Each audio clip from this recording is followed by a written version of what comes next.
So, Sabado na ngayon. So, last day, no? So, lalo tayong sinisipag, no? Sa paggawa ng katamaran ngayong araw. So, yun para, papasok na tayo sa school, no?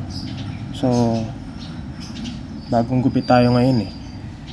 So, medyo nainis nga ako kahapon sa barbero, eh.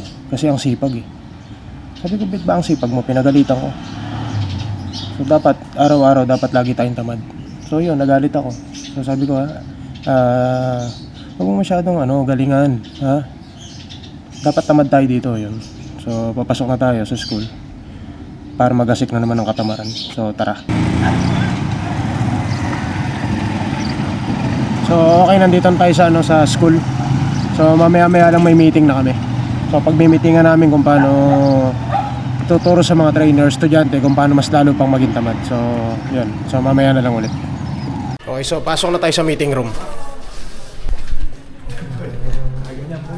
Oo, pero may paglokohan tayo dito.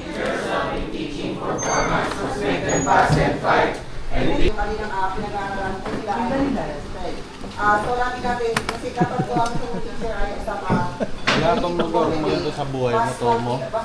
So, nandito na tayo sa meeting. So, pinagmi-meeting na paano maging tamad sa araw na to.